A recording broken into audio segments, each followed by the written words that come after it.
buenas noches y bienvenidos a Signo Pesos, la economía al alcance de su pantalla. Estos son los temas claves de hoy.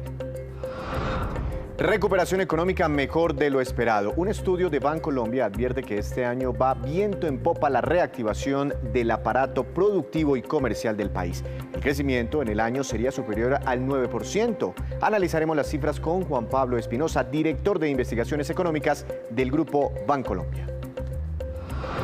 Alertas en el sector de la construcción. Una alza considerable en el precio del acero tiene amenazada la viabilidad de miles de proyectos de viviendas en el país. También hay alzas preocupantes en las materias primas para fabricar pinturas. Nos acompaña esta noche Sandra Forero, presidenta de Camacol. Alquería entra al negocio de los quesos. La compañía, ya famosa por otros productos lácteos, adquirió una centenaria marca de quesos que estaba a punto de desaparecer. Todos los detalles de esta movida con Juan Fernández en minutos aquí en Signo Pesos. Bienvenidos a Signo Pesos. La recuperación económica va mejor de lo que se esperaba en nuestro país, a juzgar por los estudios que presentó hoy el Departamento de Investigaciones Económicas del Grupo Bancolombia. Por eso hemos invitado al doctor Juan Pablo Espinosa, director de este departamento. Doctor Espinosa, buenas noches. Muchas gracias por estar aquí nuevamente en Signo Pesos. ¿Cómo le ha ido? Hola Víctor, muy bien, muchas gracias. Un saludo para toda la audiencia. Doctor Espinosa, ¿qué ha pasado recientemente en la economía del país, en nuestro país, para que ustedes desde Bancolombia piensen que la economía va mucho mejor de lo que esperaban inclusive hace unas semanas ustedes mismos? Así es, yo creo que recopilando un poco, todos sabemos que cuando ocurrió el paro y las movilizaciones sociales en los meses, sobre todo de mayo y parte de junio, la economía sufrió un traspiés importante y que después de haber superado esa situación, pues los indicadores habían estado en un proceso de rebote. De hecho, lo que encontramos nosotros al analizar las cifras que el DANE reveló la semana pasada acerca del desempeño de la economía en el mes de julio y contrastarla también con nuestras propias mediciones para el mes de agosto, lo que nos encontramos es que realmente el desempeño económico en el tercer trimestre del año ha estado muy por encima de lo que teníamos previsto inicialmente, y en ese sentido ya no estamos hablando pues de un rebote particular aislado al tema de haber superado el paro, sino realmente un proceso de dinamización mucho más consistente y mucho más amplio del que teníamos de pronto en mente en un principio. En julio nos explicaba la semana pasada el DANE que habíamos regresado en términos generales al nivel de producción económica que teníamos antes de la pandemia, inclusive creciendo un poquito más. Es decir, mejor que antes de la llegada del coronavirus a nuestro país. ¿Ustedes qué están viendo para agosto y de ahí en adelante? Porque pues, conocemos algunas cifras que nos dan pistas, pero no conocemos las cifras oficiales del desempeño económico. Así es, Víctor. En julio, el crecimiento económico comparado con el mismo mes del año anterior, de acuerdo con lo que reveló el DANE, el viernes pasado estuvo por encima del 14%, y la información preliminar que nosotros recopilamos a través de la red transaccional de Bancolombia nos muestra que en agosto se repitió una cifra superior al 14%, incluso un poco más alta de lo que teníamos previsto en julio, de modo que si mantenemos en lo que queda de este mes de septiembre, que de acuerdo pues con las transacciones de los tarjetavientes de Bancolombia, es razonable suponer, si mantenemos ese dinamismo que vimos el mes anterior, vamos a estar cerrando este tercer trimestre muy probablemente por una tasa de crecimiento superior o alrededor del 14%. Y eso es muy importante, ¿por qué? Porque le da una magnitud a este proceso de recuperación que supera con creces lo que hoy en día es la mayoría de la opinión de los analistas. Si uno mira la encuesta más reciente que se hace pues entre un gran número de entidades, más o menos la apuesta de crecimiento para todo el 2021 está alrededor del 7%. Si nosotros tomamos estos números que les acabo de mencionar para el tercer trimestre y somos relativamente conservadores de qué puede pasar en el cuarto, pues el resultado de esto nos acerca, como usted decía al principio, a una tasa de crecimiento cercana al 10%, de modo que estamos hablando pues de unas cifras que son muchísimo más altas de lo que nos estábamos previendo anteriormente y de lo que las mismas autoridades tienen en sus escenarios vigentes. Casi 10% de crecimiento en todo el año. Es una perspectiva, la verdad, muy, muy optimista. El gobierno todavía no ha movido su meta oficial o su pronóstico para este año, se mantiene en el 6%, pero otros analistas están en el 7, en el 8% aproximadamente. Así que llegar al 10, pues sin duda sería algo muy bueno para la economía colombiana. Este pronóstico cercano al 10% incorpora una eventual subida en tasas de interés del Banco de la República o varias subidas antes de terminar el año, porque en teoría, según dicen los expertos, si suben la tasa de interés, ¿se frenaría un poco la actividad económica? Ese es un punto muy interesante, Víctor, porque nos pone ante dos perspectivas. Primero, ¿qué deberían hacer las autoridades ante un proceso de recuperación que está en plena marcha y con una fuerza muy importante?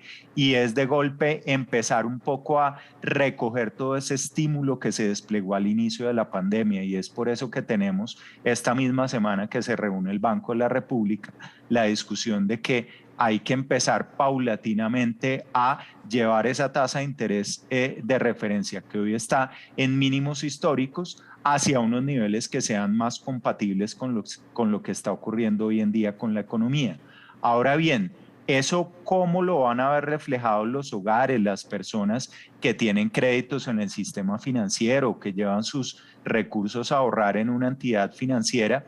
Pues básicamente esas decisiones que toma hoy el Banco de la República se reflejan en el mercado con rezago. ¿Eso qué quiere decir? Que en el momento en el que se toma esta decisión por parte del emisor y ya el cliente de la entidad financiera ve eso reflejado en su costo de crédito o en la tasa que recibe en un CDT, pasa alrededor de entre 6 meses y un año. De modo que las decisiones que se tomen en este segundo semestre del 2021 muy posiblemente las vamos a ver ya reflejadas en las tasas de mercado alrededor del 2022. De modo que la respuesta sería a este proceso de dinamización que estamos viviendo en esta parte final del 2021, ¿la va a afectar esa decisión? La respuesta es muy posiblemente no lo va a hacer. Doctor Espinosa, cosas, nubarrones o algunos aspectos que están por venir y que puedan cambiar un poco esa perspectiva o pueda poner en riesgo ese nivel de optimismo que hoy tienen los analistas. Ya fue aprobada la reforma tributaria, nos quitamos de encima esa incertidumbre, pero hay temas internacionales, que la Reserva Federal suba tasas de interés, eso nos podría frenar el riesgo político, las variantes de coronavirus. ¿Hay algo que preocupe bastante y que impida que esas metas se cumplan?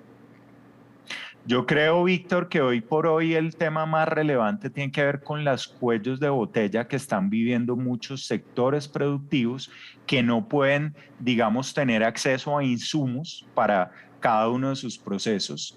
Tenemos pues el caso, por ejemplo, del acero en el sector de la construcción, que es muy relevante. Tenemos comerciantes que han tenido inconvenientes por su dotación de inventarios de cara a la temporada de fin de año, y todo eso refleja una realidad, digamos, de estrés en la logística global que se puede eventualmente convertir en un elemento que pueda ponerle freno a este proceso de recuperación, porque a pesar de que haya compradores, a pesar de que se reactive la demanda, si los empresarios pues no están en capacidad de ofrecer los productos o de empezar nuevos procesos productivos, pues eso le puede implicar indudablemente un freno. Y el otro elemento que hay que tener en cuenta es que un crecimiento tan grande implica que la demanda se está reactivando, pero lo que nos muestran también las estadísticas del DANE y del Banco de la República es que esto se está dando a costa de un incremento importante en el déficit comercial del país. De modo que ese elemento de tener, digamos, un mayor desbalance frente al resto del mundo también puede implicar más adelante que esta recuperación actual, que indudablemente es una buena noticia, pues pueda llegar más adelante de pronto a moderarse o a frenarse si si ese déficit con respecto al resto del mundo llegara a ampliarse mucho más. Doctor Espinosa, le quiero hacer una última pregunta, entendiendo de pronto si no han logrado ustedes incorporarla dentro de sus análisis y perspectivas económicas, pero es que los mercados hoy se preocuparon muchísimo por el caso Evergrande y China del sector inmobiliario. Hay un problema de endeudamiento y la posibilidad de impago de este gigante chino y pues se cayeron los mercados, el petróleo también se sacudió, el dólar aquí se trepó en Colombia. ¿Es un caso preocupante nuevo para ustedes o esto no nos va a tocar en el mediano y en el largo plazo, pensando en la economía colombiana? Desde hace mucho tiempo se venía discutiendo acerca de China como unas señales de alerta que se veían desde la expansión que ha experimentado el crédito en esa economía desde hace ya varios años, ¿cierto? Una acumulación de endeudamiento por parte del sector productivo en muchos sectores y simultáneamente también es un crecimiento desmesurado de todo lo que tiene que ver con el mercado inmobiliario. Y esta compañía Evergrande en particular es una combinación de esas dos cosas, porque es un jugador muy relevante en el mercado de finca raíz y simultáneamente ha venido acumulando una cantidad de pasivos en los últimos años hasta llegar al punto en donde entra en una situación de estrés financiero que le impide hacer frente a esos pagos de deuda. Entonces, es indudablemente un caso importante, un caso que los mercados, digamos, han recibido con nerviosismo porque de alguna manera es la materialización de esos temores que venían de antes y sobre todo de cómo eventualmente los problemas de este gigante inmobiliario puedan llegar a trasladarse a otras empresas en ese país y generar entonces lo que se llama un evento de riesgo sistémico, tal como ocurrió en el caso de Estados Unidos en el 2008 con la quiebra de Lehman Brothers, que terminó generando un efecto cascada, es decir, una caída como las piezas de un dominó que van una detrás de otra. Ese realmente es el tema relevante en esta situación. ¿Qué tanto de los problemas de esta compañía pueden ser apenas el inicio de inconvenientes que se vayan a dar de una manera mucho más amplia en el mercado financiero chino? ¿Y cómo afecte eso a Colombia? Pues tenemos por un lado que China es un jugador relevante en el mercado de infraestructura, en el sector de la infraestructura a nivel global, y si se ve afectado de una manera sistémica, pues la capacidad de China de generar nuevos proyectos se puede ver impactada, y por el otro lado también en las cotizaciones en los mercados bursátiles. A pesar de que no haya una correlación tan grande entre un mercado bursátil como el nuestro y el de China, pues el nerviosismo a escala global es algo que se tiende a contagiar rápidamente, de modo que sí es un acontecimiento que, a pesar de que está ocurriendo lejos de nosotros, pues tenemos que tener en el radar en los próximos días. Bueno, China está construyendo el metro en la capital de la República, en Bogotá. Estaremos entonces muy pendientes de este caso. Evergrande, la noticia económica más importante para iniciar esta semana en el mundo. Doctor Espinosa, gracias por contarnos sobre estas nuevas y optimistas proyecciones económicas del Grupo Bancolombia. Que tenga una feliz noche. Con mucho gusto, un saludo para todos. Crecimiento esperado entonces cercano al 10% para este año aquí en nuestro país, por supuesto pendientes de factores internacionales. Y en consonancia con lo que acaba de mostrarnos Bancolombia, el Centro de Estudios Fedesarrollo reveló hoy también una mejora sustancial en el índice de confianza de los comerciantes durante el mes de agosto. El director de Fedesarrollo, Luis Fernando Mejía, nos cuenta todos los detalles. Los resultados fueron muy buenos, reflejando la recuperación económica que está en marcha. Por el lado de la confianza comercial, el indicador cerró en su balance más alto en 41 años de historia de este indicador. De igual manera, la confianza industrial, si bien tuvo un pequeño retroceso, mantiene niveles no vistos desde el 2007, lo cual muestra que también la industria viene en franca recuperación. Estos resultados de nuevo ratifican la dinámica económica tan positiva que se ha visto especialmente en los últimos meses, que estimamos podría continuar en lo que resta del año y debería empezar a jalonar entonces la recuperación del mercado laboral. Hacemos una breve pausa, pero cuando regresemos espere. El Ministerio de Hacienda de Colombia se pronunció sobre el polémico proyecto de los traslados express entre regímenes pensionales en el país. Ya regresamos. Regresamos a Signo Pesos. Más de 1000 fabricantes de pinturas y recubrimientos en Colombia están muy preocupados por las alzas exageradas que han tenido las materias primas con las que ellos trabajan. Daniel Mitchell, presidente de Acoplásticos, que es el gremio que los representa, nos cuenta toda la situación, todo el problema. Veamos. Con preocupación vemos el incremento sustancial que han tenido los principales insumos y materias primas de la industria de pinturas y recubrimientos en Colombia durante 2021. Esto obedece a 3 factores fundamentalmente. Por un lado, el incremento sustancial que han tenido los fletes marítimos, especialmente desde Asia a América. Por otra parte, el aumento en los precios internacionales del petróleo. Y en tercer lugar, el incremento sustancial de los fletes terrestres en Colombia. Han aumentado 20, 30, 90, incluso hasta 130% los principales insumos utilizados por este sector. Resinas, pigmentos, solventes, dióxido de titanio, entre otros aditivos, lo cual está afectando la recuperación de esta industria, especialmente de cara a este segundo semestre, que es el más fuerte para este sector. Y no solamente afecta a este sector, que genera cerca de 19.000 puestos de trabajo directos, sino también a toda la cadena productiva, incluyendo el comercio y los pintores. Si bien es una situación que obedece a una coyuntura internacional, hay acciones que se pueden tomar al interior del país, por ejemplo, fortalecer programas de remodelaciones, fortalecer iniciativas comerciales para desarrollar mejoramientos de vivienda, fortalecer, por ejemplo, el programa Casa Digna, Vida Digna, entre otras medidas que se pueden tomar para reactivar este sector. Y los constructores del país agremiados en Camacol también están muy, pero muy preocupados por las alzas que ha tenido el precio del acero y que deja en vilo a las edificaciones de viviendas, puntualmente a las viviendas de interés social. Para conversar del tema, quiero saludar a la doctora Sandra Forero. Ella es presidenta de Camacol. Doctora Forero, buenas noches. Gracias por estar aquí en Signo Pesos. ¿Cómo le ha ido? Víctor, muy buenas noches. Bien, muchas gracias y muchas gracias por esta invitación. Un saludo a todos los televidentes. Muchas gracias, doctora Forero. Hace unos minutos, tangencialmente, nos comentaba un analista de Bancolombia que por problemas en la cadena logística internacional estaba subiendo el precio del acero. ¿Por qué no nos explica, para entender un poco mejor, qué es lo que está ocurriendo a nivel internacional para que el acero se trepe tanto y si hay factores locales que también estén incidiendo? Víctor, el tema del acero, de los precios, del precio del acero, es un tema que se ha evidenciado en el último año.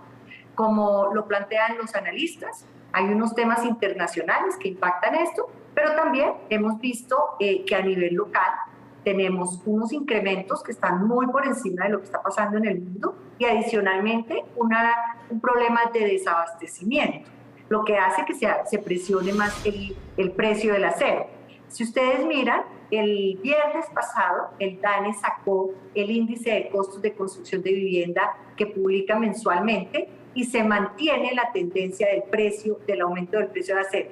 Es el material, el capítulo de hierros y aceros es el capítulo donde más incremento se da. Ya llegamos al 40.6% de incremento del precio del acero. Y si uno mira la variación acumulada, la variación que se está dando desde enero del 2020 hasta agosto del 21, vemos que ya asciende esta variación en el 45.3%.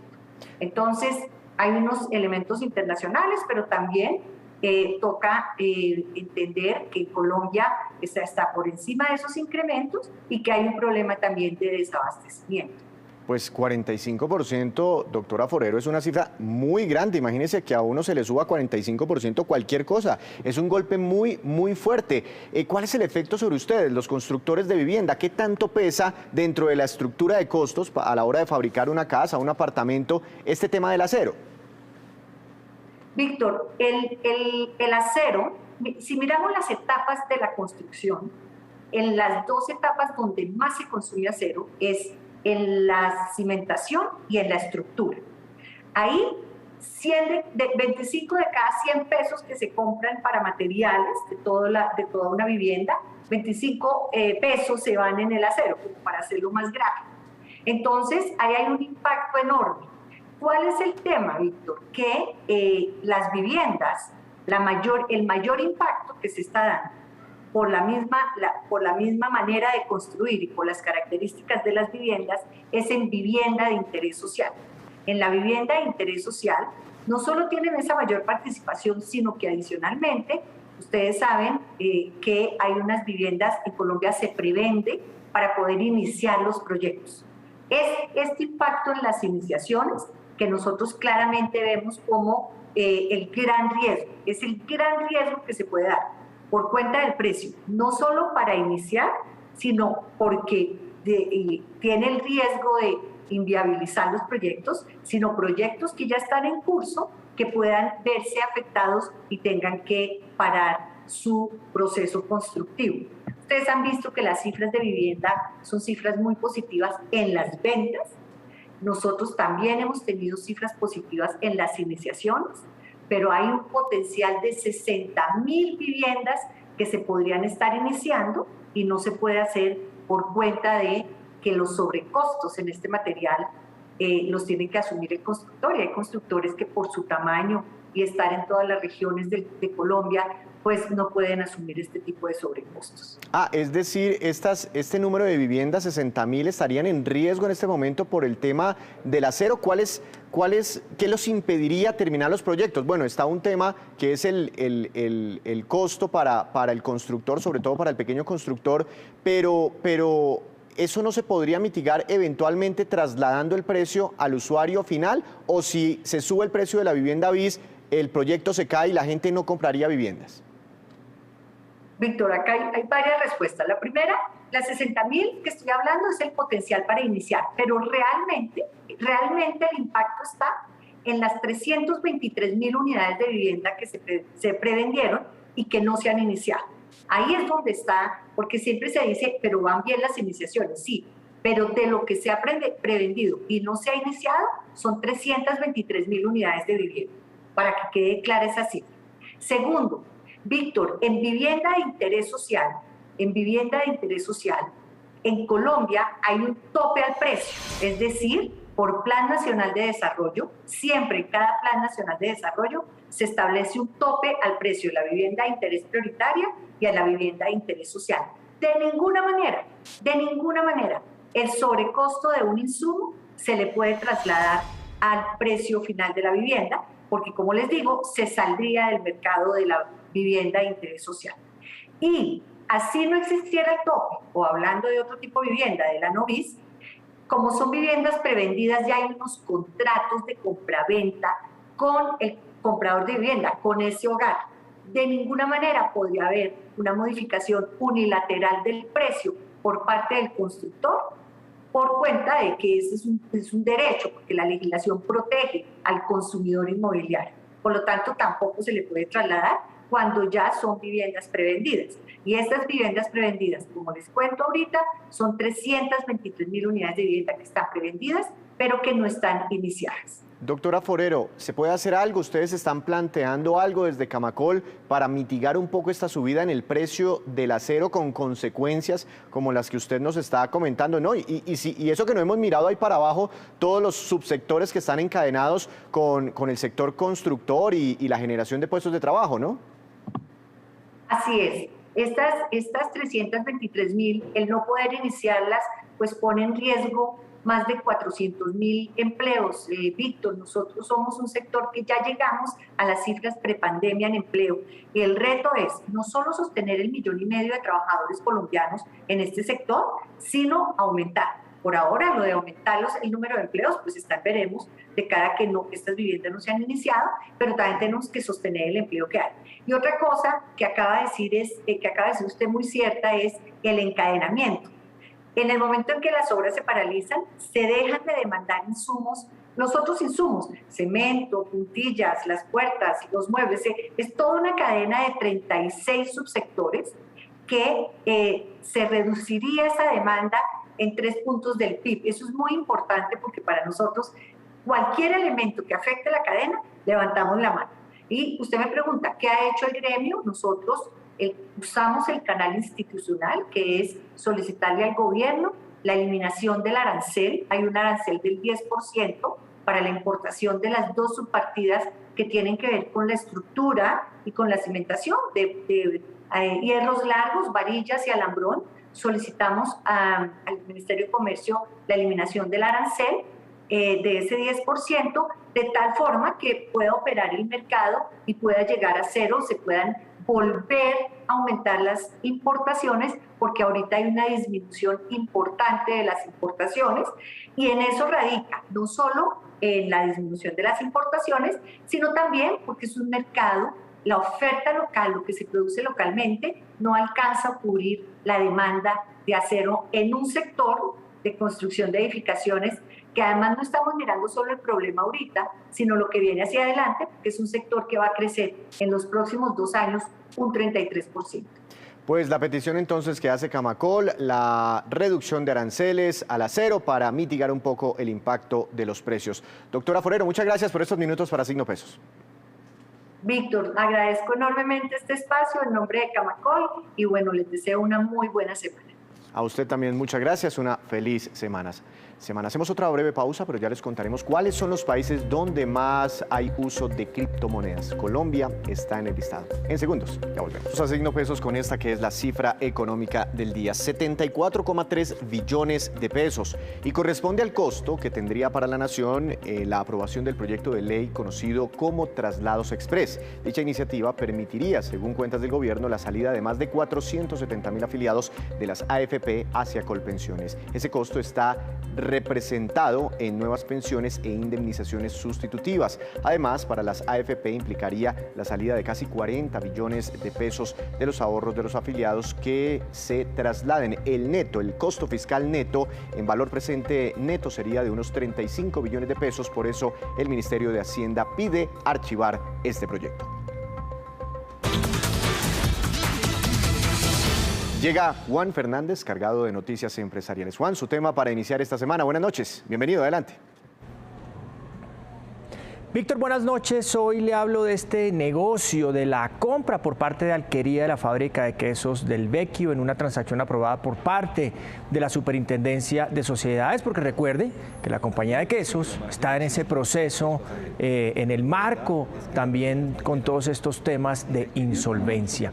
Y aunque es un negocio con potencial para Alquería, de alguna manera salva la marca del Vecchio, que tiene una historia interesante y se remonta por allá a 1923, cuando dos italianos, Angelo y Antonio del Vecchio, llegaron a Colombia y decidieron montar una mini empresa de quesos, que eran esos quesos largos, blancos, y en ese momento pues no tenía mucho éxito. La gente pensaba que eran una especie de chicles largos, no quesos, pero al final pues era la textura de esos quesos que después se hicieron muy famosos. Así los vendían de puerta a puerta, pero fueron tomando después mercado, éxito, y hoy pues ese es el queso famoso de las tiendas, de los supermercados, de los aeropuertos, en fin. Y lo que hizo la Alquería fue comprar la marca, asumir pasivos en esa operación. Recuerde, en el proceso del Vecchio reportó ante la Superintendencia de Sociedades activos por unos 50.000 millones de pesos y pasivos por casi 35.000.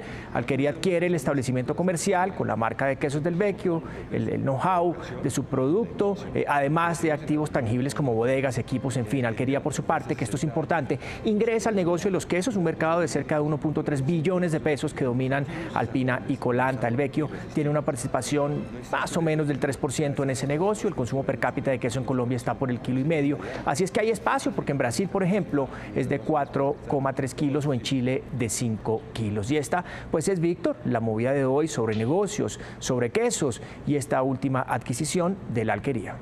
Muchas gracias, Juan. Lo esperamos mañana con más movidas empresariales. Y ahora vamos con estos que son los indicadores que usted siempre debe conocer antes de irse a dormir. Mercados sacudidos hoy por el tema Evergrande de China. La tasa representativa del mercado que regirá mañana en Colombia será de 3.851 pesos con 22 centavos. Subió 23 pesos con 4 centavos el dólar hoy en nuestro país. El petróleo Brent, de referencia para Colombia, bajó 1,46%. Se ubicó en $74 con 24 centavos por barril. El precio interno del café colombiano también cayó y quedó en promedio para mañana a 1.660.000 pesos por carga en las principales cooperativas. Índice MSCI Colcap de la Bolsa de Valores de Colombia tuvo una caída de 1,15%, acción más valorizada, Grupo Bolívar, con una ganancia cercana al 4%, y la acción que más cayó fue la del Banco de Occidente, que tuvo un retroceso del 3,33%. Antes de despedirnos, los dejo con el siguiente dato. Una encuesta de la compañía Statista averiguó en qué países la gente usa o posee más criptomonedas como porcentaje de la población. En Nigeria, el 42%, Tailandia, 31%, Filipinas, 28%, Vietnam, 27%, Turquía, 26% aproximadamente, Argentina, 21%, Sudáfrica, 19% y en Suiza y Colombia, el 15% dicen tener o usar criptomonedas. Así terminamos por hoy, pero los esperamos mañana con una nueva emisión y toda la información económica que usted necesita saber. Esto es Signo Pesos, la economía al alcance de su pantalla. Que tenga una feliz noche.